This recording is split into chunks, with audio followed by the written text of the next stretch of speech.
Hello po sa inyong lahat mga ka-crypto. Ako po si Pinoy Crypto Trader at sa video na ito ay atin pong pag-uusapan ang tungkol sa balitang ito kung saan ang sabi po rito ay Stuart Alderoty says Ripple is closing to ending SEC lawsuit. Kaya yan, ito po ay tungkol kay Ripple. Yan yan ang labanan sa kaso ni na Ripple at ang US SEC. Kung saan ay ayon po kay Ginoong Stuart Alderoty ay malapit na daw pong matapos ang kanilang kaso na ito. Kaya yan, masasabi ko dyan ay maganda po yan. At yan po talaga yung matagal na inaabangan at inaasahan ng buong community ni Ripple ang matapos po ang kanilang kaso na ito. Sapagkat marami pong naniniwala na ang pinakadahilan kung bakit si XRP ay hindi po nakakapag-perform ng maayos o hindi po gaanong lumalago yung kanyang presyo ay ang nagdudulot po nito ay yung kinakaharap na kaso ni Ripple dito kay US SEC. Kaya isa po itong magandang balita kung tutunga na malapit ng matapos ang kanilang lawsuit na ito. Kaya yan, bago po tayo magpatuloy ay nais ko lamang po munang bigyang linaw ang aking disclaimer kung saan ang nilalaman po ng video na ito ay hindi po ito isang financial advice. For education and information purposes lamang po ang layunin nito. Maliban po dito ay nais ko na rin pong magbigay babala na wala pong kahit anumang group chat ang Pinoy Crypto Trader. Ayan po siya, si Ginoong Stuart Alderoty. Stuart Alderoty, Ripple's Chief Legal Officer (CLO), has expressed optimism about the company drawing closer to the end of the SEC's lawsuit. Kaya ayan po, sa mga hindi po nakakakilala, ay Ginoong Stuart Alderoty ay siya po ang Ripple Chief Legal Officer or ang CLO ni Ripple. At ayan, naglabas po siya ng kanyang pahayag. Ayan, isa pong positibong pahayag na ang kinakaharap na kaso nitong si Ripple kay US SEC ay malapit nang matapos. Kaya ayan, maganda po ito kung ito nga ay magkakatotoo.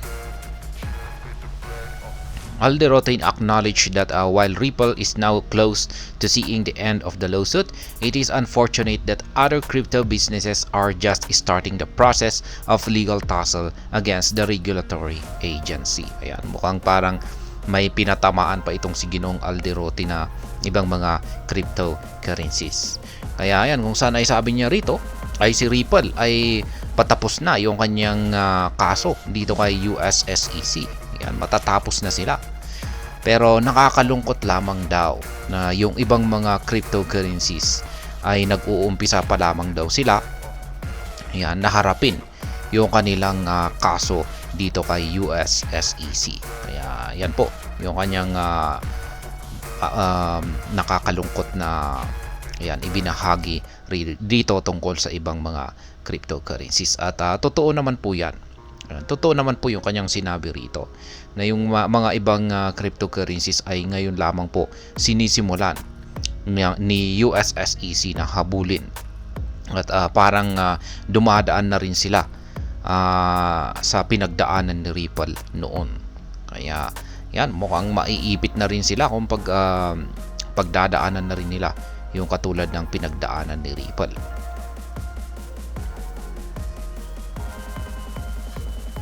Ripple CLO slams SEC reply. Kasi naglabas na po ng reply ang US SEC.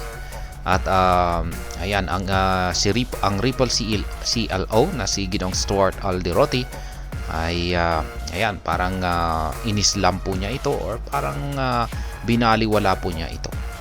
Kaya sabi niya rito ay Alderoty took a swipe at the SEC over its remedies reply.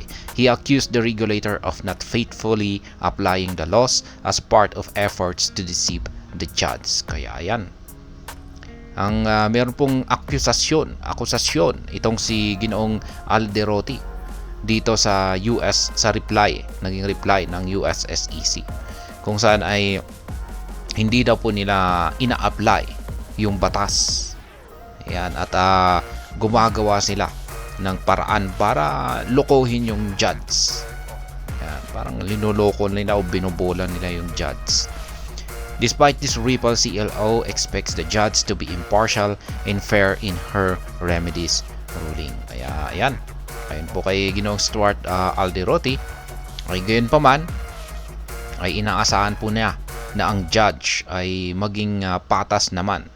Yan sa pagbibigay ng ruling na ito. Ayan, or yung final judgment na ito or resulta. Magiging kung ano yung magiging resulta sa kaso na ito.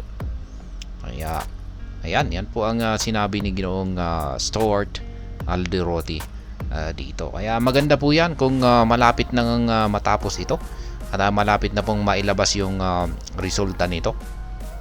Kasi kung pag matatapos po ito ay ayan, tulad po ng inaasahan ng karamihan ay makakapag-perform na ng maayos itong si XRP. At ako rin ay isa na rin po ako sa mga naniniwala na kung pag syempre basta natapos yung kaso na ito at pumanig yung resulta dito kay Ripple, ay sa tingin ko ay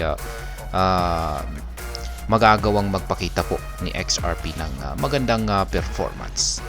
Kaya yan, syempre ito po ay lalago at tataas ang kanyang presyo, lalong-lalo na at malapit na po yung talagang bull market natin, particular po sa mga katapusan ng taon na ito.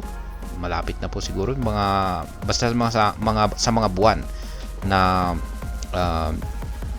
malapit sa katapusan ng taon na ito, at saka siyempre next year, yan, sa taong 2025 ay dyan po talaga magpapakita ng magandang performance ang buong crypto market, at syempre kasama po rito si XRP. At dito po niya mapapatunayan yan kung talagang sabihin natin ay kung talagang natapos na po yung kaso na ito ni Ripple at saka US SEC, at pagsapit po ng peak season ay dito po talaga mapapatunayan ni XRP.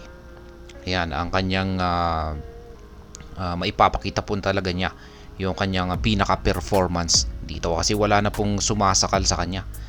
Kasi parang yung nangyari po kasi sa mga previous market cycle, particular po sa sa bullish market cycle natin, ay syempre hindi po siya nakapag-perform ng maayos dahil sa ayan na nga, sinasakal siya noon ng US SEC. Kaya ayan, yan naman po yung aking sariling pananaw dito kay dito sa balitang ito, dito po sa kasalukuyang naganganap na kaso sa pagitan ni Ripple at saka ang US SEC. Kaya ayan, ang tanging inaabangan po natin dito ngayon sa kaso ni Ripple at ang US SEC ay ang ilalabas po na balita ng judge. Yan, kung ano yung magiging resulta or kung ano yung kanyang magiging conclusion dito. At ayan, hanggang dito na lamang po tayo sa video na ito. Sana po ay inyong nagustuhan ang aking paliwanag sa video na ito. Kung inyo po itong nagustuhan, ay pakiclick lamang po ang like button nito. Para naman po sa mga bago lamang dito, kayo po ay aking inaanyayahan para mag-subscribe. Pakiclick na rin po ang bell icon nito dahil ito po ang siya magsisilbing notification nito sa mga bagong videos na akin pong ina-upload sa aking YouTube channel na ito. Marami pong salamat sa panonood. Ingat po tayo lagi at God bless po sa ating lahat.